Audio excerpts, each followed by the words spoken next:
Cyberpunk 2077 was at E3 2019, and we got to see almost an hour of straight up gameplay. So, we're updating our Cyberpunk video from last E3 with 10 new things you need to know here. So, we got a lot of new little details we've crammed in here, so buckle up. This game is dense. But let's start off with number 10 and talk about the motorcycle. We got to see an actual motorcycle vehicle in action. So, I guess motorcycle's confirmed. In this case, it was a bright red Yaiba Kasunaga, and this thing was badass. Now, it can be driven like the car in first person or third person perspective, and you can do burnouts. Not only is it extremely fast, but we got to see flipping through radio stations in action while driving, and the music sounds really awesome too.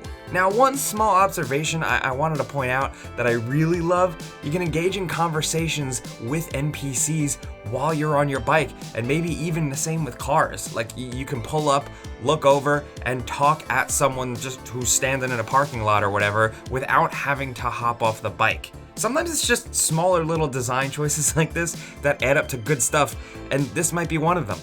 Also, motorcycles are cool. Now, next at number 9, moving on over to the meat and potatoes of actual gameplay. Now, we previously noted that the game has a fluid class system and you can develop and play your character how you want and not restrict yourself to specific class stuff. So the developers playing the mission we saw swap between 2 different saves with 2 different playstyles. The first was the strong solo type, they called it. Their focus was on guns blazing, combat enhancing drugs, and brute strength. Here, melee attacks hit way harder, and while with most playstyles you can sneak up behind someone and chokehold grab them and decide what to do with them, with this character's strength attributes, you can actually hold on to a person for way longer, and even drag them around and use them as a really ridiculous human shield.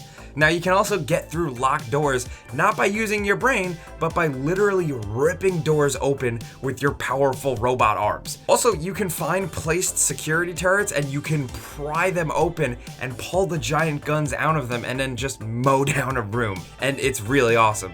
Now, on the flip side over at number 8, we got to see some playthrough in the style of Netrunner, or like the Cyberpunk world's super plugged in hacker style. Now, CD Projekt Red once again reiterated that you can get through the entire game without killing anyone, and Netrunner's abilities definitely seem to help with that. Now, you can activate and see traces like trails that you follow to find hidden control panels in the environment that control the local area networks. You engage in a hacking puzzle to gain access, and the better you do, the more stuff you can control. Now you can get through doors really easily, you can just point at security cameras and deactivate them, and since everything in the future is connected to a network, you can sabotage all kinds of stuff to take people out and make it look like an accident. Kind of like Hitman style. At one point there was a dude working out and V hacked the lifting bench press machine and it slammed down on the bad guy and killed him. Now, you can also hack grenades on enemies' belts to explode them, because why not? There's really just a lot going on with the Netrunner option that I don't have time to cover all of it, but it's all way more interesting than just like your standard hacker RPG playthrough. I honestly think the Netrunner abilities might be some of the best stuff in the game, but that's just me. Now, moving on to number 7, last time we were introduced to the Maelstrom, which is a gang of these super augmented, some more machine than man, bloodthirsty dudes. You remember them from that demo. They were absolutely crazy, had glowing lights on stuff on their faces. They were weird and mean. We didn't see them this time around. This time we got 2 new factions in Pacifica. First, we got the Voodoo Boys, who are a group of secretive netrunners with Haitian ties. Then we also ran into another gang called the Animals. Now, these are some real rough and tumble buff boys who all look like they love to talk about CrossFit. These guys have body modifications like, giant arms, and they are way into straight up brute force and physicality. And they use a strength enhancing drink called Juice that makes them really Hulk out in a gross way. Plus, if you're not prepared, they can basically rush you in combat, and it looks like it gets really intense. There's a current dispute in the demo between the two, as the Animals are where they shouldn't be, occupying a rundown mall in the town, which is pissing off the Voodoo Boys, which is where V comes in, because of course, you're thrown smack dab in the middle of it. Now, they hinted and referenced that there would be more factions revealed in the time between now and release, but hey, we've been dying for any new info, so we'll take it. Now, at number 6, we gotta talk about it, unless you've been living under a rock. Keanu Reeves is in Cyberpunk 2077, which is weird as hell, but also super cool and really fitting in a good way. Now, Mr. Jonathan Wick, or Mr. Anderson himself, is going to be playing Johnny Silverhand, whose true nature and motives we're still kind of unclear on, but in a demo shown, he shows up as a sort of weird rogue AI ghost in the machine type deal, who just often pops up and hangs out in your periphery and only interacts with you. Honestly, it's a lot like the stuff in Batman Arkham Knight, when Batman had the Joker just in his head messing with him the whole time. It seems like a really cool way to take it, especially given how he's totally acting like an asshole in this game. But like we said, the character as portrayed in Cyberpunk 2077 in particular is still very much kind of a mystery to us at this point. But it's incredibly fair to speculate that the character will have a much bigger role to play than we've seen, most likely related to the mysterious chip with a link to the secret of immortality in V's possession. But honestly, at this point, we and everyone else are just kind of spitballing. But hey, we'll know for sure soon, right? Now, at number 5, when you create your character at the start, you also, in typical RPG fashion, select stuff that gives you an origin story. The cool thing that we had confirmed for us is that these early life choices will affect your dialogue options. So the example we saw was that one of the chosen early life origins was a street kid designation. Presumably your V character was a young man who grew up on rough streets. So because of that, in certain scenarios, like when you're challenged by a tough guy, V had an extra dialogue choice labeled street kid, and it was essentially a street smart way to talk your way out of a rough situation. Now, some of the variety of dialogue choices seem downright staggering, and this system, tying into it, is a really cool example, and we wanted to make it a whole point.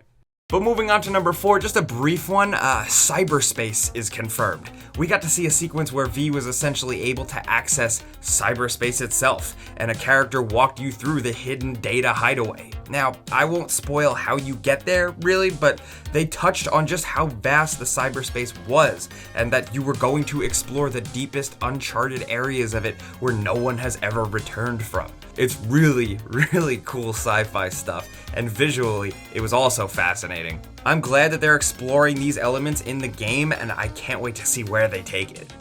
Next, over at number 3, Cyberpunk's Night City is confirmed to be comprised of 6 unique districts. They're not locked by loading screens, it's all one world, but the interesting one we got to see in our E3 demo was Pacifica, a sort of collapsed oasis. Apparently this district was built up by the corporations years ago as a high-end luxury resort area, but then they bailed down and now it's like a sad abandoned place filled with gangs. There's abandoned piers and theme parks in the distance too, but for the civilian NPCs, apparently the main language is Haitian Creole, and if you have the right translator update, you can see the text convert to English in real time. Now, the mission we got to see go down involved both the Voodoo Boys and the animals we mentioned earlier, so it's safe to say they both definitely have a presence in this area. Also, the world does have a dynamic day and night lighting system, and it looks really, really nice. The game will have ray tracing. Also, they confirmed that the game will have a photo mode. So really just more good stuff, pretty much just a cherry on top of all the stuff we're already talking about.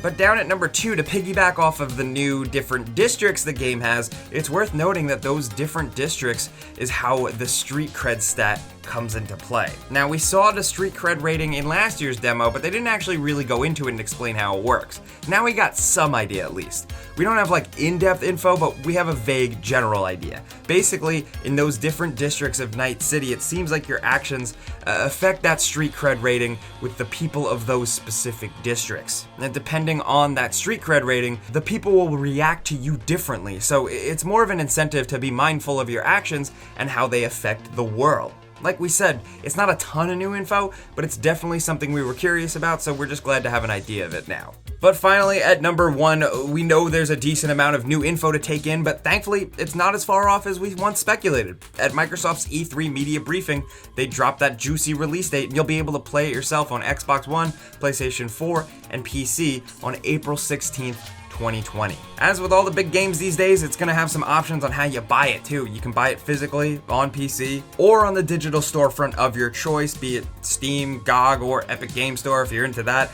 You can also pick up the game physically for all platforms in either the standard, regular edition, or the big beefy $200 collector's edition. That one gets you the game, a steelbook, a 10-inch statue of the protagonist V, a hardcover art book, a metal pin set, a keychain, a Night City's visitor guide, an evidence evidence bag, embroidered patches, a map of the city, honestly, a bunch of stuff. But really the game, at least what we've seen so far, is going to be so big that all these little knickknacks aren't going to keep you busy as much as the game will. But we're just keeping you guys informed. This is what we saw, this is what we learned at E3 2019, Cyberpunk 2077. We want to know what you guys think down in the comments. How are you feeling on this game? Maybe you went to E3, maybe you got to see it. We would love to hear what you think. Apparently they will put out this gameplay eventually, but for now we wanted to provide you guys with the details. Let's talk about anything Cyberpunk down in the comments. But of course, if you learned something from this video, clicking the like button really helps us out. We would totally appreciate that. But if you're new, consider subscribing as well, because we put out videos like this every single day.